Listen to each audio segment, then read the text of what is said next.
কয়জন আছে আমরা বাপের কবরের পাশে যায় দাঁড়াই? বৎসরে একবার, মাসে একবার, হয় কেউ দাঁড়াবে না। ফেরেশতারা বলবে নাহনু আউলিয়াউকুম ফিল হায়াতিদ দুনিয়া। দুনিয়ার মানুষগুলোর স্বভাব এটাই, ওরা নিমক হারাম হইতে পারে, ওরা অকৃতজ্ঞ হইতে পারে, এটা ওদেরই স্বভাব। কেননা পাইতে দেরি, যখন আল্লাহকে বলতে দেরি করে না। তুমি তো একটা বাড়িয়ে দিয়া যেতেছ, তোমাকে আর কি স্মরণ করবে? তুমি তো সামান্য ব্যাংক ব্যালেন্স দিয়া যেতেছো, তোমাকে আর কি স্মরণ করবে? কিন্তু শুনে রাখো, আমরা তোমার সঙ্গে দুনিয়াতেও ছিলাম, আখিরাতেও থাকবো। দেখা হবে না কে কত গরিব, দুনিয়ায় কিচ্ছু নাই, এটা দেখা হবে না। এই জন্য আসেন, আল্লাহর দাবি বেশি না, আল্লাহর দাবি বেশি না। কোরআন এটাই বোঝায়। আল্লাহ বলে আমাকে রাজি করে আসো, আর কিচ্ছু, শুধু আমাকে রাজি করো। সময় লম্বা হয়ে যাবে, নাহলে আল্লাহকে রাজি করা কোনো কঠিন না, সহজ। আল্লাহকে রাজি করা তো অনেক সহজ, অনেক সহজ, অনেক সহজ, অনেক সহজ, যদি সত্য হয়ে থাকে। ইব্রাহিম আলাইহিস সালাম মেহমান নিয়ে আসছেন, দুপুরে খাওয়াবে, উনি মেহমান ছাড়া খাইতেন না। তো সাথে নিয়ে বসছেন, জিজ্ঞেস করছে তোমার পরিচয়? তো বলে আমি সূর্যের পূজারী বা অগ্নির পূজারী। তো ইব্রাহিম আলাইহিস সালামের দিলে লাগছে, আমার আল্লাহকে চিনে না, কি করে খাওয়াই? আমি তো খলিল, কি করে একে খাওয়াই? উঠায় দিছে। কয়েক কদম বাহিরে গেছে, আল্লাহ আওয়াজ দিয়া বলছে, খলিল 250 বছর 3 বেলা খাওয়াই, সকালের নাস্তা, দুপুরের খাওয়া, রাত্রের খাওয়া, কমসে কম তো 3 বেলা দেই, 1 বেলা খাওয়াইলেন না, উঠায় দিলেন। বাস বড় দিলে লেগে গেছে, পিছনে ছুটছে, চল খাইতে চল, এত নির্লজ্জ না, উঠায় দিলে আবার প্লেটে ফেরা যাব, এত নির্লজ্জ না। আবার বলতেছে, শোনো, আমি জানি তুমি আমার পিছে বাগার ব্যক্তি না, তুমি আমার পিছে ছুটে আসবে, তুমি এই ব্যক্তি না, এটাও আমার মন বলে, কিন্তু বলো মধ্যখানে ঘটছে কি? তো ইব্রাহিম আলাইহিস সালাম চোখের পানি ছেড়ে দেওয়া বলতে, হায় হায়, সত্য বলছিস, আমিও তোর পিছে দৌড়ানোর ব্যক্তি না, আর আমিও জানি তুই আত্মমর্যাদাশীল লোক, তুই আমার প্লেটে আবার ফিরা যাওয়ার লোক না। কিন্তু তোর মালিক ডাক দিয়া বলছে 250 বছর 3 বেলা খাওয়াই, 1 বেলা খাওয়াইলেন না। বলছে সেই মালিককে? বলছে প্লেটে ফিরবো, আগে হাত বাড়া, ওই মালিকের হয়ে নেই, তারপরে যাবো, এর আগে না। সত্য এটি, সত্য এটি। রেলি হাদিসে কুদসি কোনোদিন সত্য হইতো না। মান নাদানি তালাক্কাইতুহু মিন বাঈদ। আল্লাহ বলে ডাক দিতে দেরি, আমি হাতছানি দিয়ে বুকে জড়ায় নিতে দেরি। যে আমাকে ডাক দে, যখন ডাক দে, এই জন্য আল্লাহ বেশি কিছু চান, আল্লাহকে রাজি। এখন যদি আপনি প্রশ্ন তোলেন যে আল্লাহকে রাজি করবো কিভাবে, লা তারাহু উয়ুন, আল্লাহকে তো চোখেই দেখা যায় না। ওয়ালা তুখালিতুহু যুনুন, দেনদারণায় আনা যায় না। কানের কথা তো শোনাই যায় না, বর্ণনা দিয়ে শেষ করা যায় না। কতটুকু আল্লাহর বর্ণনা দিবেন? আল্লাহর বর্ণনা কি দিয়ে শেষ করতে পারবে? আল্লাহ তো আল্লাহ, আল্লাহ তো, ঠিক না? আল্লাহ তো আল্লাহ, কে বর্ণনা দিবে? দুনিয়ার সামান্য পদস্থ মানুষই ধরা ছোঁয়ার বাইরে চলে যায়, পথ পাইতে দেরি, হাওয়ায় উঠতে দেরি করবে না। আল্লাহ তো আল্লাহ। আল্লাহ বলে সহজ করে দিলাম, সহজ। আল্লাহকে রাজি কি করে করবো? তো আল্লাহ কোরআনে বুঝাইয়া দিয়েছেন, আতিউর রাসূল, আমার বন্ধুকে রাজি করলে আমি রাজি, আমার বন্ধুকে রাজি করো। আল্লাহ রসুল রাজি, আল্লাহ রাজি। কসম খোদা সত্য, আল্লাহ রসুল যার পক্ষে, আল্লাহ তার পক্ষে। আমরা তো রসুলকে চিনি, আল্লাহ রসুলকে রাজি করা অনেক সহজ। যে সারা জীবন উম্মতের জন্য চোখের পানি পড়ায় গেছে, লানত আমাদের জিন্দেগির উপরে। উম্মত রসুল ছিল, নবী ছিল না, তার আদর্শ ছিল না। একজনও পাওয়া যাবে না। আমি তো যুবকদেরকে বেশি বলি, এদের পায়ে হাত রেখা বলি, এখানে এক যুবকও নেই যে যতদিন চুল কাটছে সেলুনে যায় বলছে একদিনের জন্য হইলো, একবারের জন্য হইলো চুল আজকে আমার ইচ্ছায় কাটবে। আমার ইচ্ছা মতো কাটা হবে না, তোমার ইচ্ছা মতো কাটা হবে না, তোমার সেলুনের ডিজাইন মতো কাটা হবে না। আজকে আমার চুল আমার নবীর স্টাইলে কাটা হবে। এক যুবক যদি বলতো, জীবনে যদি একবার কাটা বলতো, এটা যদি নিজের কাছে রাখতো, আমাদের জীবনে যদি কোনো নবীর সুন্নত সঙ্গী হইতো যে আমি কোনো সুন্নত পালন করতে পারি না, একটা সবসময় মজবুত হিসাবে বলছি, এমন কোনো সুন্নত তো নাই। বরং নবীর সুন্নতি সবচেয়ে বেশি দীক্ষিত, ঘৃণিত, অবহেলিত, লাঞ্ছিত। হায় হায় আফসোস যে নবী সারা জীবন 23টা বৎসর আমাদের জন্য চোখের পানি ঝরাইতে চড়াইতে গেছে। কোন মুহূর্ত নাই যে মুহূর্ত উম্মতের জন্য চোখের পানি না ঝরাইছে। সমস্ত কিছু উম্মতের পক্ষে না নিছেন, সুযোগ যেটাই আসছে উম্মতের জন্য কাজে লাগাইছে। একটাই দেখাইতেছি, কোরআনে আছে অদ্দোহার ভিতরে সাউফা ইউতিকা রাব্বুকা ফাতারদা। আল্লাহ বলছে বন্ধু আপনাকে রাজি করব। ওই মুহূর্তে হাত উঠায় বলছেন লান আরদা হাত্তা ইয়াকুনা ওয়াহিদ মিন উম্মতি ফিন নার। আমার একজন উম্মত জাহান্নামে থাকা পর্যন্ত আমি আপনার উপর রাজি হব। মানুষ চেয়ার পাওয়ার জন্য জান দিতে রাজি, নিতে রাজি। কি সত্য না? চাই সেই চেয়ার ছোট পদের হোক, মেম্বারই হোক, চেয়ারম্যানই হোক, উপরের গুলা তো বাদই দিলাম। আল্লাহ রসুলকে আল্লাহ মাকামে মাহমুদ দিচ্ছেন। কুরআন বলে ফাতাহাজ্জাত বিহি নাফিলাতান লাক আসা আইয়াব আসাকা রাব্বুকা মাকামান মাহমুদা। আমরা আযানের দোয়ার ভিতরে পড়ি, আল্লাহ রসুল বলছেন মাকামে মাহমুদের দোয়া করি, আল্লাহুম্মা রাব্ব হাযিহিদ দাওয়াতিত তাম্মা ওয়াস সালাতিল কাইমা আতি মুহাম্মাদানিল ওয়াসিলাতা ওয়াল ফাযিলা ওয়াদ দারাজাতার রাফিয়া ওয়াবআসহু মাকামান মাহমুদা। ওই চেয়ার যার জন্য আল্লাহ নিজের পাশে রাখছেন কিয়ামতের দিন, যাবে কিন্তু বসবে না, হাত রেখে দাঁড়ায় থাকবে। আল্লাহ বলতে দাঁড়া, আপনার উম্মত তো চেয়ারের জন্য পাগল ছিল, কতজনে মরছে আর মারছে, চেয়ার পায়া বসেন না কেন? তো বলে আমাকে বসায় কি করতে চান? আমি যদি বসা যাই তো উম্মতকে হাউজে কাউসারে পিপাসিত উম্মতকে পানি দিয়ে পান করাবে।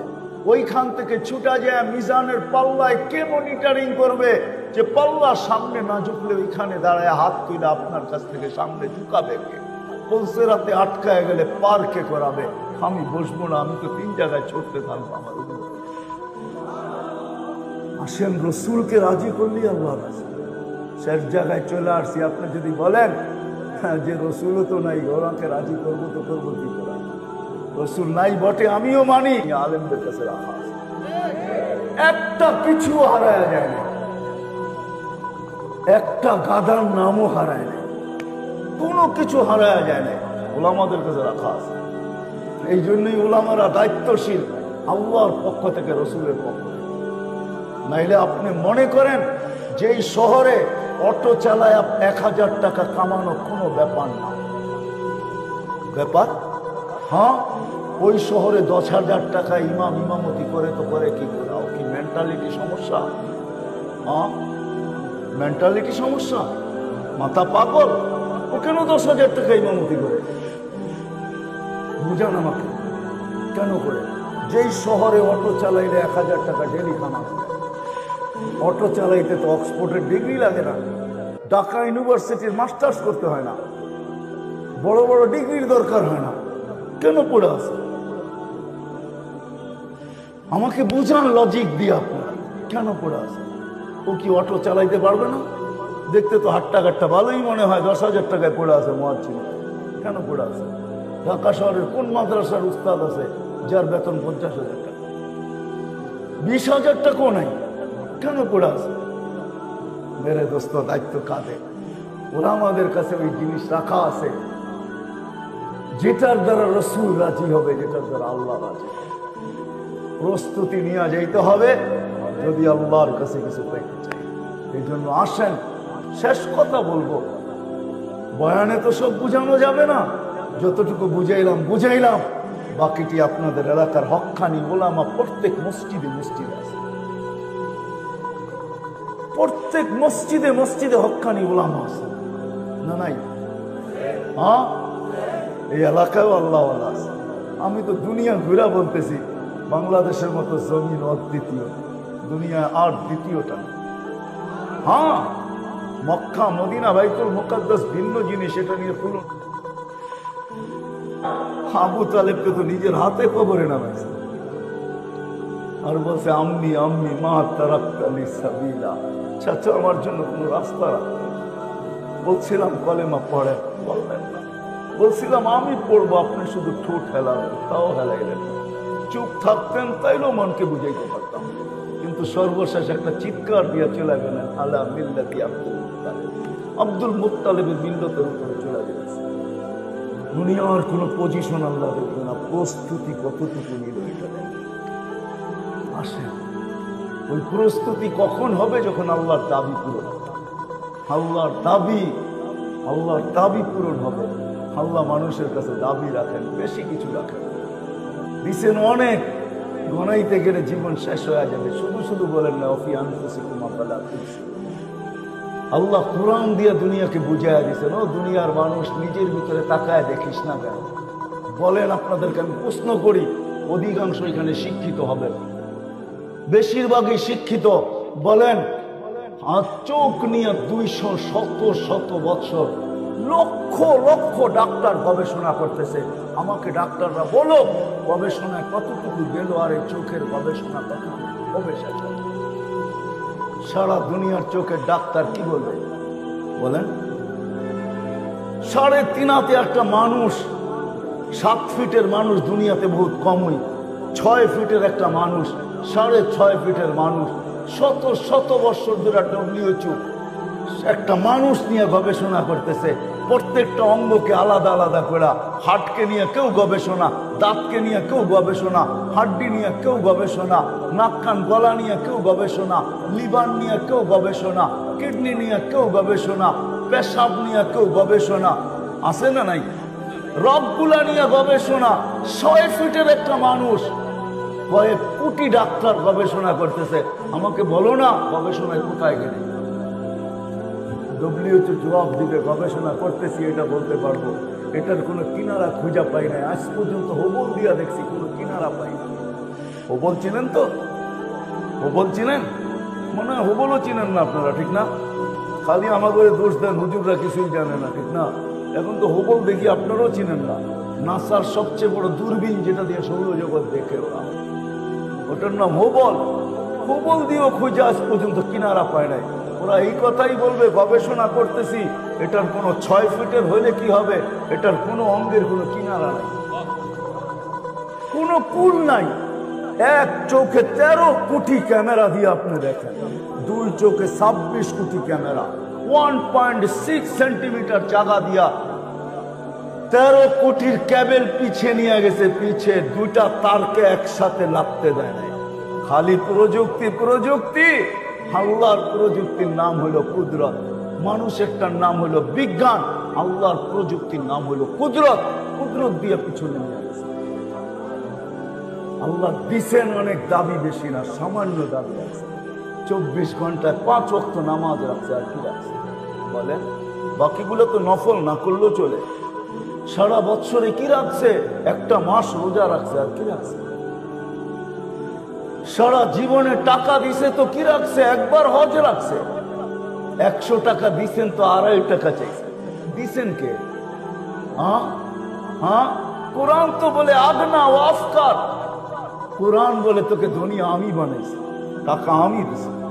সত্য এটাই, নদীর এপার গড়ে ওপার গড়ে, নদীর এপার ভাঙ্গে ওপার গড়ে, এই তো নদীর খেলা। সকাল বেলার ধনীরে তুই ফকির সন্ধ্যা বেলা।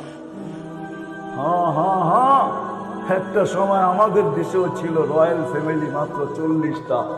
এখন যার 2 কাঠা জমিন গুলশানে আছে, তোর রয়্যাল, আমি রয়্যাল, ঠিক না?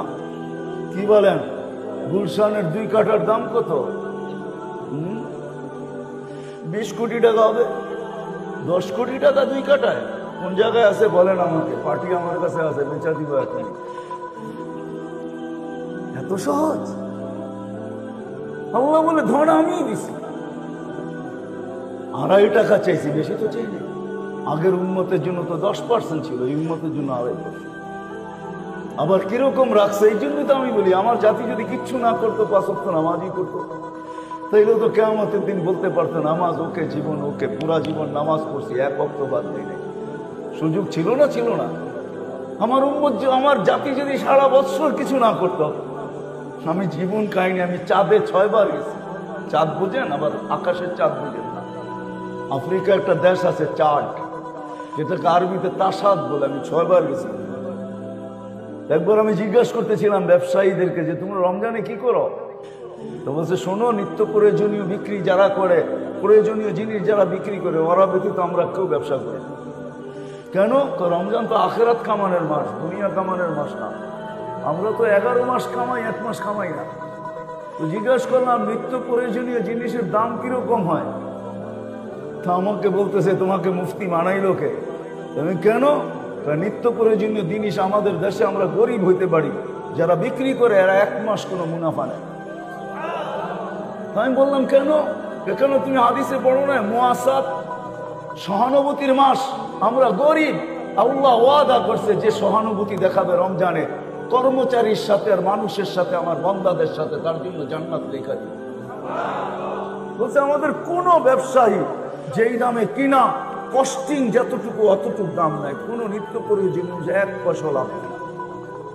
আমি বললাম যারা কিনে, তো বলতেছে একটা হাসির ব্যাপার আছে, রহস্যের ব্যাপার আছে। আমি বললাম সেটা কি? যারা কিনতে যায় ওরা দোকানদারকে বলে তুমি তো জান্নাত কামায় আনিলা, আমাকে জান্নাত কামানোর সুযোগ দিবে না?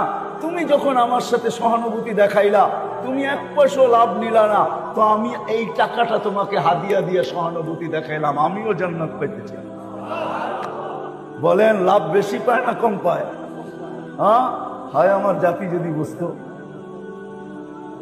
আমি যদি মিডিয়ার মাধ্যমে জাতির কানে এটা পৌঁছাইতে পারতাম, সবাই যদি রমজানে অভ্যস্ত হতো এরকম, 1 মাস যদি আল্লাহকে দিয়া দিত, প্রস্তুতি হয়ে যেত। 1 মাস তো 70 মাস, বৎসর হয় 12 মাসে। তাও যদি না করতো, শেষ 10 দিন যদি আমার পুরা জাতি লাইলাতুল কদরকে ধরার জন্য উৎপাইতা থাকতো, শেষ 10 দিনে লাইলাতুল কদর হবেই হবে, উৎপাইতা থাকতো, তাইলেও তো মারা যাওয়ার পরে আল্লাহকে বলতে পারতো, যদি জিজ্ঞাসা করে 80 বছরের বুড়াকে কতদিন ছিলি, 80 বছর, হিসাব রাখেন 1 রাতের দিয়া নেই। আল্লাহ যদি জেলে 1 রাত্র, কেন 1 রাত্র তো 83 বছর 4 মাস ছিলাম, 80 থেকে 80 বাদ দেন, এটা কিছু নাই দিলেন, তারপরে তো 3 বছর 4 মাসের পাওনা আসি আপনার কাছে, ওইটা দেন, এটুক দিয়ে আমার চলবে, আর বেশি লাগবে না। যুক্তি তো ছিল।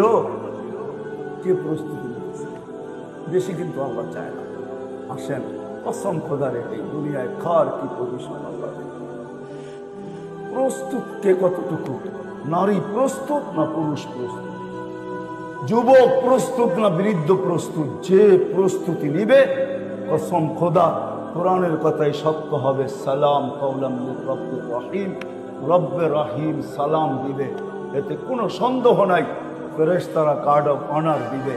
وسيق الذين اتقوا ربهم إلى الجنة زمرا حتى إذا جاءوها وفتحت أبوابها وقال لهم خزنتها السلام। ফেরেশতারা সালাম দিয়ে জান্নাতের গেট পর্যন্ত পৌঁছাবে। শুধু এখানেই শেষ না, কুরআন বলে ইন্নাল্লাযীনা ক্বালু রাব্বুনাল্লাহ সুম্মা ইসতাকামু তাতানাজ্জালু আলাইহিমুল মালায়েকা আল্লা তাখাফু ওয়া লা তাহজানু ওয়া আবশিরু বিল জান্নাতিল্লাতী কুনতুম তুআদুন। সত্য এটাই, প্রস্তুতি যুবক নিল তো মরার সময় দেখবে স্বাগত জানানোর জন্য ফেরেশতারা নাইমা কানে কানে আইসা বলবে আল্লাহ তাখাফু, তোমার ভয় নাই। কার ভয় আছে না না আছে এটা বিষয় না, তোমার ভয় নাই, তোমার কোনো চিন্তা নাই। পর্দা সরায় দিয়া বলবে দেখ জান্নাত তোর জন্য অপেক্ষা করে। কিন্তু এটাও শুনে রাখো, দুনিয়াওয়ালারা তোমাকে দাফন করতে দেরি, ভেঙে যেতে দেরি করবে না। আর কোনদিন সন্তানও কবরের পাশে যেয়ে দাঁড়ায়। কয়জন আছে আমরা বাপের কবরের পাশে যেয়ে দাঁড়াই? বৎসরে একবার, মাসে একবার, হয় কেউ দাঁড়াবে না। তো ফেরেশতারা বলবে নাহনু আউলিয়াউকুম ফিল হায়াতিদ দুনিয়া। দুনিয়ার মানুষগুলার স্বভাব এটাই, ওরা নিমো খারাপ হইতে পারে, ওরা অকৃতজ্ঞ হইতে পারে, এটা ওদেরই স্বভাব। কেননা পাইতে দেরি, যখন আল্লাহকে বলতে দেরি করে না, তুমি তো একটা বাড়িয়ে দিয়া যে না, কে ডাকে? একের ভিতরে 100 বানায় ডাকতেছে, একের ভিতরে 100। বুঝাইতে পারতেছি না, হাদিস দিতেছি। আল্লাহ রসুল আমাদেরকে শুনাইছেন আউয়ালু মা ইউহাসাবুল আবদু ইয়াউমাল কিয়ামাতি আস-সালাহ। ও আমার উম্মত, কিয়ামতের দিন নামাজের ফাইলটা আগে দেখা হবে। ইদা সালুহাত, নামাজ ওকে, আল্লাহ নিচে লেখা দিবে জীবনটা ওকে। নামাজ কমপ্লিট, জীবন কমপ্লিট, নামাজ পূর্ণ জীবন পূর্ণ একের ভিতরে 100 ছিল কয়জন আছে? আল্লাহর মতো সত্তা ডাকে, আল্লাহর মতো সত্তা ডাকে। আল্লাহ কে? যার পরিচয় তো আমাদের সামনে নাই। শুধু আল্লাহু আকবার বলি, জানি তো না কত বড়, ঠিক না? জানেন কত বড়? তাহলে ফেরেশতাদের কথা সত্য হইতো। মানুষ যখন সেজদায় যায় তো পাশের ফেরেশতা গুলা কানাঘুষা করতে থাকে, একজন আরেকজন বলে লাউ ইয়ালামুল মুসাল্লি মাইয়াজি। এই সেজদাকারী যদি জানতো যে কার সাথে কথোপকথন হইতেছে, চিত্রটা যদি তার সামনে থাকতো, রূপটা যদি সে দেখতো, আল্লাহর দর্শন যদি তার হইতো, কথার জবাব যদি মিলতো, তো মান্তাকালা ইলা ইয়াউমিল কিয়ামা, ওকে কিয়ামত পর্যন্ত কেউ সেজদার থেকে উঠাইতে পারত না। ও তো পড়ছে পড়ছে ওইখানেই জাম দিয়ে দিত, ওইখানেই শেষ, কিয়ামত পর্যন্ত থাকতো। আল্লাহ তো চিনি না। চলেন দেখি ফেরাউনকে যে আল্লাহ চিনাইছেন, ফেরাউনের কৃতদাসী ছিল মাস্তা, যার কবর থেকে এখনো সুগ্রাণ বাহির। হাদিসে নেয়ামত বলতেছি, আমার নাকে ওই গ্রাণ আছে আলহামদুলিল্লাহ। আপনিও যে ওই গ্রাণ নিয়ে আসতে পারেন। খোলা আছে ওই জায়গা, পুরা কবর প্যাক, ছোট্ট একটা জায়গা আছে ছিদ্র, হাজারো মানুষ ডেলি দেখতে যায়। জর্ডান আর মিশরের বর্ডারে আছে, আপনিও যে দেখে আসতে পারেন। সে ফেরাউনের সামনে পরিচয় তুলে ধরছিল আল্লাহ। ফেরাউন যখন ডাইকা বলছে আমার মেয়েকে কোন রবের তথ্য দিলে, বলে তুমি জানো না জানার ভান ধরতেছ, কোন রব জানতে চাও? আল্লাযী রব্বি ওয়া রব্বাক, আমারও রব তোমারও রব, রব্বা বিনতাক তোমার মেয়ের রব, রব্বাল আলামিন সমগ্র জগতের রব। এতটুক যদি তুই বুঝে না আসে, তাহলে শোন রবের পরিচয়, আল্লাযী রব লা ইলাহা ইল্লা হু আর রহমানুর রহিমুল মালিকুল কুদ্দুসুস সালামুল মুমিনুল মুহাইমিনুল আজিজুল জব্বারুল মুতাকাব্বিরুল খালিকুল বারিউল মুসাব্বিরুল গফফারুল কহ্হারুল ওয়াহ্হাবুর রাজ্জাকুল ফাত্তাহুল আলিমুল কাবিদুল বাসিতুল খাফিদুর রাফিউল মুইজ্জুল মুদিল্লুস সামিউল বাসীরুল হাকামুল আদলুল লতীফুল খবীরুল হালিমুল আযীমুল গফুরুশ শাকুরুল আলিয়ুল কবীরুল হাফিজুল মুকিতুল হাসিবুল জালিলুল করিমুল রকিবুল মুজিবুল ওয়াসি আল হাকিমুল ওয়াদুদুল মজিদুল বাঈসুশ শাহীদুল হকুল ওয়াকিলুল কবিয়ুল মতিনুল ওয়ালিয়ুল হামিদুল মুসি আল মুগদি আল মুঈদ আল মুহয়ি আল মুমিত আল হাইয়্যু আল কাইয়্যুম আল ওয়াজিদ আল মাজিদ আল ওয়াহিদ আল আহাদ আল সামাদ আল কাদির আল মুক্তাদির আল মুকদ্দম আল মুআখ্খার আল আউয়াল ওয়াল আখির আল যাহির ওয়াল বাতিন الوالي المقاوالي البر التواب المنتقم العفو الرؤوف مالك الملك ذا الجلال والإكرام المقسط والجامع والغني والمغني المانع الدار النافع النور الهادي البديع والباقي الوارث والرشيد الصبور فهو ربك وربك এটা হলো তোর আর আমার রব। ওই রব আমাদেরকে ডেলি ডাকে। হায় হায়, আপনারা আমার ঢাকার বাসী, মেরা দিয়ে তো পড়ে, একই জায়গায় আমাদের বসবাস, একটু ভাবি না, ওই আল্লাহ ডাকে, একের ভিতরে 100 বানায় ডাকে। কয়জন আসে? কয়জন আসে যেটার ভিতরে জীবনের 100% প্রস্তুতি ছিল রাখা, আখিরাতের প্রস্তুতি 100% যেটার ভিতরে রাখা ছিল? কয়জন আসে? কয়জন যুবক আসে? কয়জন মা বোন দৌড়ায়? উচিত তো ছিল সবার দৌড়ানোর। এই জন্য আসেন, ভাবেন, চলে যাব প্রস্তুত আমি কতটুকু, প্রস্তুতি সত্য এটাই মেরে দোস্ত, সত্য এটাই। দুনিয়ায় কার কতটুকু পজিশন এটা আল্লাহর বিষয়, আল্লাহর বিষয়। প্রস্তুতি কতটুকু এটা আল্লাহর বিষয়।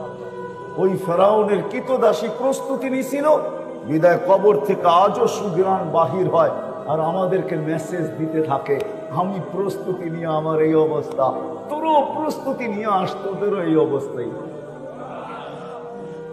সাহাবারা প্রস্তুতি নিয়ে চলে গেছেন, এই জন্য ওনারও মেসেজ দিচ্ছেন, কোরআনও মেসেজ দিতেছে আস-সাবিকুনাল আউয়ালুন মিনাল মুহাজিরিন ওয়াল আনসার ওয়াল্লাযীনা ইত্তাবাউহুম বিইহসান রাদিয়াল্লাহু আনহুম ওয়া রাদু আন। ও দুনিয়ার কিয়ামতের সকাল পর্যন্ত মানুষ, আমরা মেসেজ দিয়া যাইতেছি আমরা প্রস্তুতি নিয়ে আসি, তোরও প্রস্তুতি নিয়ে আস। বেলাল মেসেজ দিয়ে গেছে প্রস্তুতি নিয়ে আসো, তাহলে আমার মতো জমিনে হাঁটলে জান্নাতে পদধ্বনি হবে, এতে কোনো সন্দেহ হবে। আল্লাহ রসুল জান্নাত ঘুরতেছিলেন, হায় হায় হায় হায়, হারিস ইবনে নোমান জান্নাত করতেছিলেন, হঠাৎ জান্নাতের ভিতরে কোরআনের আয়াত আওয়াজ কান পাইতা শুনতেছেন। হারেস ইবনে নোমান রাদিয়াল্লাহু তাআলা আওয়াজ। জিজ্ঞাসা করছে, জিবরিল এইখানে হারেস বিন নোমানের আওয়াজ? বলছে, আপনি তো আজকে শুনতেছেন, আমরা ডেলি শুনি। দুনিয়ার থেকে তো আপনি রাত্রেই আসছেন, এখনো দুনিয়া রাত্রেই চলতেছে। ভ্রমণ রাত্রেই পরিসমাপ্তি ঘটবে। হারেস বিন নোমান প্রতি রাত্রে যখন তাহাজ্জুদে কোরআন পড়ে, তো আমরা লাউড স্পিকার খুলে শুনতে থাকি, তার আওয়াজ আমাদেরকে আকর্ষিত করে। বলছে, এই মর্তবা পাইল কি করে, মর্যাদা পাইল কি করে? আজকের যুবক যদি বুঝতো, তাহলে আমার তার আওয়াজও ওইখানে গুনতে থাকতো। বলছে, মার খেদমত করে পাইছে। যদি আমার সমাজের যুবক বুঝতো, তাহলে কোনো যুবক মা বাবার সাথে বড় বড় চোখ করতো, ও তো মা বাবার সেবা করতো, পায়ে পড়ে খেদমত করতে থাকতো, আর আশা করতে থাকতো আমার আওয়াজও ওইখানে গুনবে, আমার আওয়াজের প্রতিধ্বনি ওইখানে হবে। যদি বুঝতো, তাহলে তো এটাই সত্য হইতো যে শাফি রহমতুল্লাহ আলাইহির মতো ব্যক্তি সারাদিন পরিশ্রম করার পরে রাত্রে ঘুমানোর কথা ছিল। ওলামারা জানে ওনার ব্যস্ততা কি ছিল, কিন্তু বাবা ছিল না, মা বৃদ্ধা ছিল। সারা রাত্র পায়ে তেল লাগাইতেন আর টিপতেন আর মাকে ঘুম পাড়াইতেন। মাঝে মাঝে খুশিতে পায়ের তালুতে চুমা মারা দিতেন। মা কাইপা উঠতো, আমার পায়ের তালুতে চুমা। হাসতো আর বলতো, তোমার পায়ের তালুতে চুমা দিই না, আমি তো জান্নাতে চুমা দিয়ে সাহায্য দিতেছি। তাহলে আমার সমাজের যুবকও বুঝতো। আজকে সবচেয়ে বড় আমার সমাজে অনিরাপদ হলো মা বাবা সন্তানের কাছে। নিরাপদ না, প্রতিনিয়ত আমাদেরকে দেখায় মিডিয়া, মাস পার হয়ে যেতে পারে না, 2-4টা খবর এমন আসে না যে সন্তানের হাতে মা বাবার জান দিতে হয়েছে। লানত আমাদের জিন্দিগি। এই জন্য প্রস্তুতি কতটুকু চলে কিন্তু যেতে হবে। দুনিয়ায় পজিশন কতটুকু এটা আল্লাহর বিষয় না, প্রস্তুতি আল্লাহর বিষয়। যে প্রস্তুতি নিয়ে আসবে। নতুন ওয়াজ করতে গিয়ে আনবো আপনাদের জন্য। হয়ে বেলালের বাড়ি আমি 6 বার দেখছি, 6 বার। আমার আরো মন চায় ওইখানে গেলে কাঁদতে না চাইলেও কান্না আসে, চিৎকার ভিতরে না আনতে চাইলেও চিৎকার আসে, চোখে পানি আসে। বেলাল তুমি কোথায় আছো? বেলাল রাদিয়াল্লাহু তাআলা আনহু তুমি কোথায়? দুনিয়ার মানুষগুলা কোথায়? হায় হায় হায়, তোমার কালো, দুনিয়ার কোনো পজিশনই নেই। কসম খোদা, দুনিয়ার পজিশন যদি আল্লাহ, সম্পর্ক যদি পজিশনের ভিতরে সম্পর্ক আছে। আজকে তো আমরা ভাবি সম্পর্ক আমাদেরকে অনেক আগে নিয়ে যাবে। যদি আল্লাহ সম্পর্ক দেখতেন, দুনিয়ায় কার সাথে কার সম্পর্ক আল্লাহ প্রস্তুতি দেখেন। যদি দেখতেন, তাহলে আবু তালেবের মতো বড় মর্যাদাশীল নবী রসুলদের পরে কেউ হতো। এটা আমার মনের, আমার বিশ্বাস। আপনি জানেন না আবু তালেব মুহাম্মদুর রাসূলুল্লাহ সাল্লাল্লাহু আলাইহি ওয়াসাল্লামের জন্য কি করছে? আপনি তো ভালোবাসেন অতটুকু না, যতটুকু আবু তালেব ভালোবাসেন, অতটুকু না। জীবিত দশায় যতদিন পর্যন্ত এইখান থেকে রূহ বাহির না হয়ে গেছে মুখ দিয়া, ওই পর্যন্ত বাতিচার উপরে একটা ফুলের টোকা পর্যন্ত পড়তে দেন। আল্লাহ রসুলকে শারীরিক কষ্ট দেওয়ার কারো কোনো সাহস হয় না। সবাই জানে বিছনায় পড়া থাকলে কি হবে। আবু তালেব বিছনায়ও শোয়াশের, এমনও শোয়াশের। আবু তালেব বিছনায় থাকলে কি হবে? আবু জাহেলের ক্ষমতা হয় না, কারো ক্ষমতা হয় না। সবাই অপেক্ষা ছিল এটা যাবে কবে। 44টা বৎসর বুকে রেখা বাঁধা। যে আল্লাহ রসুলের হাতের ছোঁয়া পাইলে ভাগ্য খোলে। হায়, পিঠের ছোঁয়া পাইছেন খুতবা দেওয়ার সময়, খেজুর গাছের পিঠ লাগায় খুতবা দিতেন মেম্বর তৈরি হওয়ার আগ পর্যন্ত। যেদিন মেম্বর তৈরি হয়েছে, মেম্বরে পা রাখতে দেরি, খেজুর গাছ চিৎকার দিতে দেরি করে। ওই কান্না পুরা মসজিদে নববী শুনছে। আল্লাহর রসুল নাইমা এসে সান্ত্বনা দিয়েছে, কাঁদিস না, ছোঁয়া দিতে থাকবো। তারপরেও শান্ত হয় নাই। বলছে তোকে জান্নাতে নিয়ে যাবো, তুই খেজুর দিবি, আমি খাবো, তারপরে শান্ত।